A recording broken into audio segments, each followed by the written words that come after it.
What's going on, everybody? I have Jon Blau here, covers Clemson for the Post and Courier. We're going to get into this game. We're going to talk about a lot of different things, break it down. But Jon, how are you? I'm good. How are you, Christopher? Pretty good. It was nice chatting here a little bit, talk about media stuff. But let's get into this. I definitely want to get into the position breakdown and all that stuff. But just essentially put with where Clemson's at, 9-1, 7-0 in the conference. Just what changed? They 35-14 lost at Notre Dame, bounced back 31-16 against Louisville at home. It just essentially just that snapshot of what didn't go right and then what went right. Would they get corrected in this two-game sequence here? Yeah, they just the word was butt kicking that Dabo Sweeney said after the game. It was actually the expletive. I kind of cleaned it up there, but it was just they got absolutely manhandled physically, and it was a very surprising deal because obviously that Clemson football team, their strength is supposed to be in the defensive lines, ability to run the football. They couldn't do those two things well in South Bend at all. And obviously DJ Uiagalelei, who struggled a little bit against Syracuse, got pulled, also struggled a bit up in South Bend as well. And they turn it around a week later and they rush for nearly 250 yards. And DJ Uiagalelei was part of that, which is important. And defensively probably had their best game as a defensive line, as a front seven, and absolutely made life really hard on Malik Cunningham and Louisville. And obviously Malik Cunningham only played half of that game. But when he was in there, he was not that effective running the ball other than when Clemson let him be effective. I think right before the end of the half, they full-on blitzed to make him leave the pocket because they didn't want a Hail Mary pass. And he got 26 of his yards there, and I think he finished with 20. And so he obviously had some negative yards there sack-wise. So, yeah, defensively just stepped it up, just a completely different mentality in terms of just owning the trenches and coming with a certain physicality and toughness that we're used to with Clemson. Yeah, can you stay with that a little bit, Jon? The mentality and physicalness of the program. Obviously, Miami, especially, all these teams in the ACC are chasing Clemson in terms of a culture, what they've been able to do success-wise year after year. And we're talking a lot about culture with Miami, trying to build it back up and to be a successful program. What have you noticed? Again, 39 straight home wins. That is an establishing culture. There's all kinds of examples of culture and success. What are some things that stand out to you when you hear that, and maybe what you've noticed from covering Clemson there? Yeah, and I would even go to like the rivalry between Clemson and South Carolina, and obviously that's a heated rivalry. South Carolina's had some success at times. I remember just even building into last year, but in that game, 30-0, because Clemson just absolutely dominated them in the trenches. I mean, just complete mismatch. Whenever usually you have any weakness along the offensive line, Clemson can expose it. And just, yeah, very confident group. And very, very physical, like I was saying. That's what was so surprising about Notre Dame, is they just seemed to lose that for a moment. But in terms of characteristically, a team that, has a lot of talent along the defensive line. Obviously, Brian Brzee was the number one recruit in his class in 2020. Myles Murphy was the number 2, or he was in the top 5 for sure in that same class. They get talented players in the most, important part of your defense. They're going to make it hard for you to establish that line of scrimmage. Offensively, I think Clemson's been trying to catch up a little bit in terms of talent along the offensive lines. I don't know if they quite have Ohio State caliber, Georgia caliber, some of those guys, but they do, run a system and they run it very well. Obviously, have had great success with quarterbacks with Trevor Lawrence and Deshaun Watson and all those guys. DJ Uiagalelei trying to live up to that a little bit. But yeah, just a very tough physical program and a lot of belief. And that's what Dabo Sweeney has talked a lot about, that, even when they lose, they look really bad up at Notre Dame. They respond. They don't have a lot of 2 losses in a row, 3 losses in a row. You lose one game, they flip it around like they did against Louisville is usually what you see. So, and could get to 40 straight home wins here if they win another one. So a lot of consistency, a lot of success. And just from a Miami standpoint, they do bounce back from their win. Certainly a different caliber opponent, or with where they're at as a program, but they get blown out against Florida State. They bounce back with the win at Georgia Tech. Miami has faced Clemson the last 3 times. They've been all blowouts. It was a little closer in 2020, the 42-17, but it's been blowouts against Clemson. last Miami win over Clemson was 2010. So we'll see. Miami has one of these interesting seasons going where they're 3-0 on the road in the conference, 0-3 at home. So maybe they can rally up and do something on the road. I know not many people expecting it, and you're touching on Clemson, with the goals that they have to finish out the season strong and that 40 straight wins. That's certainly a huge mark. Let's kind of break this down. We're starting with DJ. Just you've touched on him a little bit. What do you kind of make of his season and kind of how he is playing now? Like you said, a bounce back performance by the whole team, but just maybe how he's doing down the stretch and how he's looking. Yeah, obviously the beginning of the season was pretty good. I mean, the first 7 games had 17 touchdowns, 2 interceptions. And when you look back at that 2021 season where he had 9 touchdowns to 10 interceptions, I mean, just a huge turnaround there.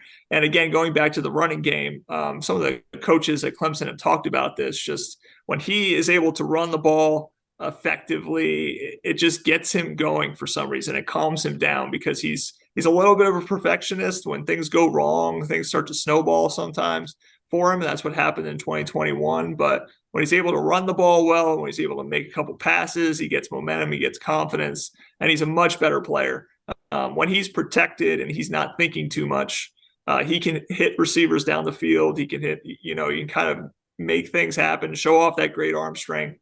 But when he's pressured, when things start to go wrong or snowball, which happened in the Syracuse game and in the Notre Dame game, that's when things are a little dicey. And then obviously Kate Klubnik is a backup, a 5-star, and a lot of the fan base, obviously starts to chomp, at the bit to want to put him in. But DJ is just a really, really, though, well-liked guy in the locker room. Just the coaches say nobody has worked harder to get to where he's at. I mean, he's got everybody's respect. Everybody wants him to succeed. And for the most part, he has this season. But there's been a couple games here where he kind of struggles a little bit. It seems to be more between the ears in terms of some of those struggles. But rebounded a little bit against Louisville. I think people are hopeful, I guess, within Clemson's building that will help him kind of build for the rest of the season. Yeah, you touched on his running aspect, what he brings to the table there. Running quarterbacks, Miami has struggled against them throughout the season. A lot of guys have had good marks running the ball. So that'll be something if Miami can contain him there. It certainly can't give up big yards. Big plays have been big for Miami as well. You touched on a little bit, maybe his receiving targets. It's very interesting, obviously, with the leader there and Antonio Williams, a young guy leading the team in receiving yards and receptions. Can you speak a little bit what he's bringing to the table, but also maybe these top targets and maybe the different types of receivers he has to go to?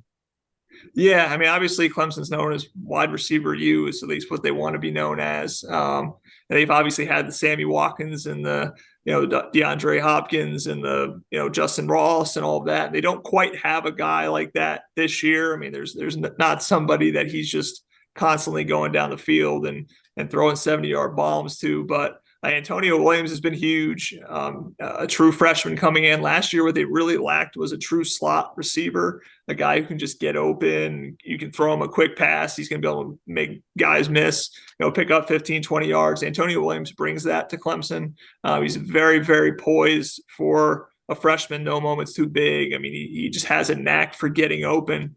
He's a really, really interesting player. But yeah, in terms of the rest of the receiving core, I mean, it's a very diverse, just kind of, you never know who's going to be the focal point from week to week. I mean, it might be the tight ends, Davis Allen, Jake Brenningstool, a couple of guys who have, at times made a lot of plays. It might be Joseph Ngata, who, for a long time has struggled to stay on the field, to stay healthy.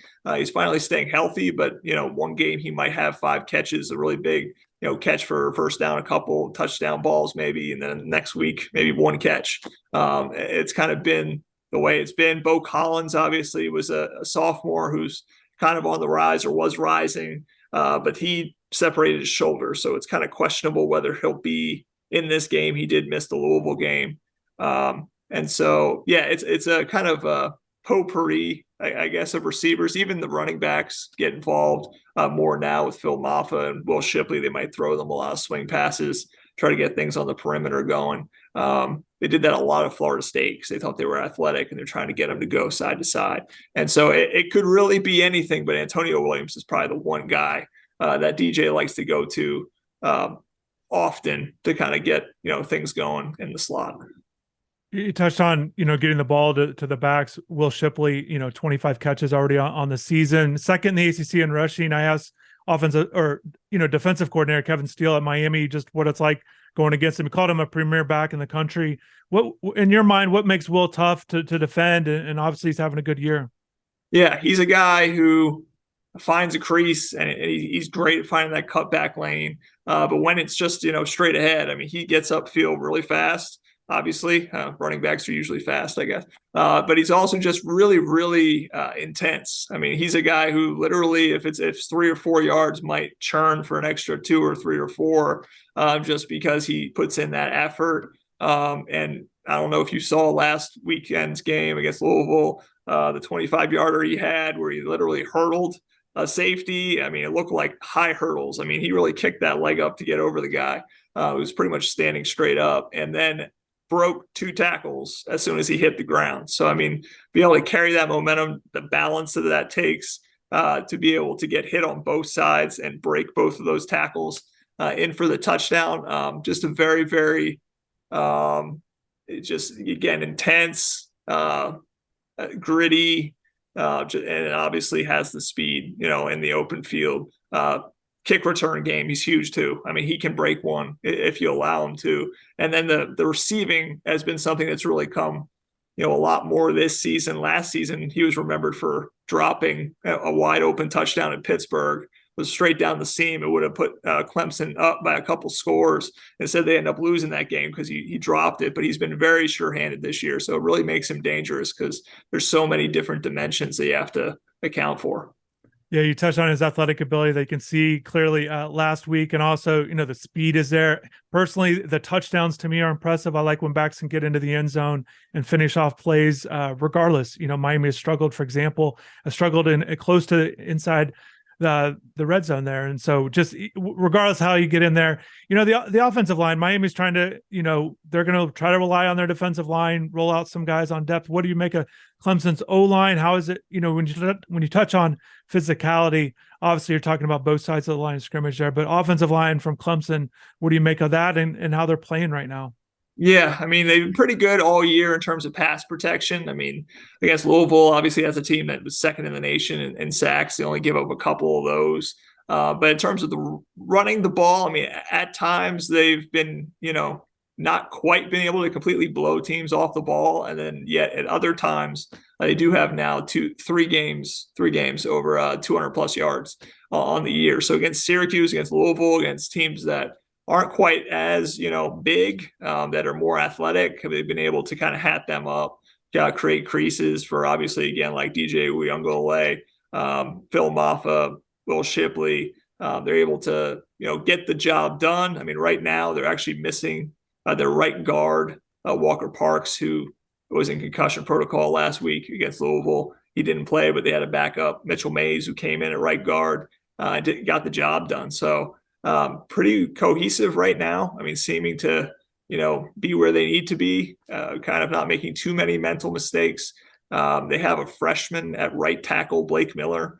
They have obviously a probably all ACC caliber left tackle in Jordan McFadden. So a lot of talent along that offensive line. Again, not overwhelming people most of the season, but able to kind of get the job done and do just enough for Clemson to be able to pick up yards. And regardless if Miami goes with Tyler Van Dyke, if they get him back out there at quarterback, or if they stick with the freshman Jakari Brown for his second career start after leading him to a win at Georgia Tech, it's going to be very difficult for Miami's offensive line to contain Clemson's defensive line. Certainly there's other good players on the defense, but that D-line, you touched on it earlier as we were talking here, but what makes them so tough? And it feels like certainly that's going to be a huge challenge for Miami in this one.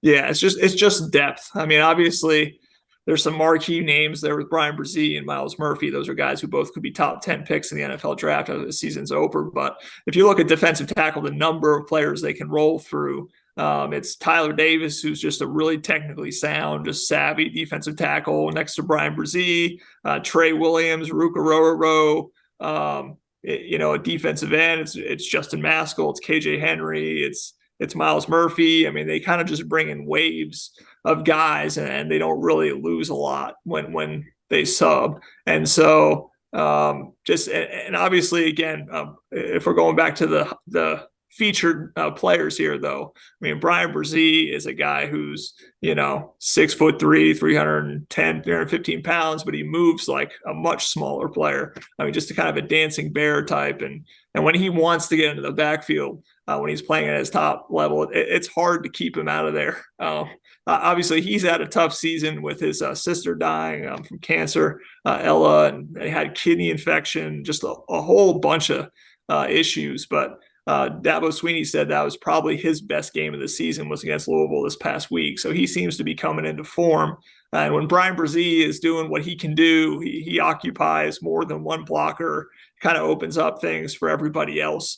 And Ruka Rororo is a guy who's an NFL prospect probably as well at defensive tackle. So it's just a group that is just very talented, very deep, and they cause a lot of problems for people and open things up for the linebackers as well. I mean, Barrett Carter, a really talented guy, had 8 tackles, 3.5 for loss last week, a couple sacks, and interception. Jeremiah Trotter Jr., obviously the son of Jeremiah Trotter, the NFL player, he had 12 tackles last week as well. So when you're worried about that defensive front, Clemson has the guys on the second level to make plays as well. So it's just a really tough front seven to hat up and win against.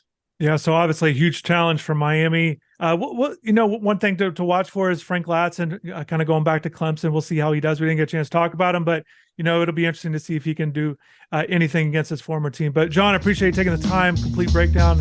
I'll let you get back to it. All right, appreciate it. Thanks, Christopher.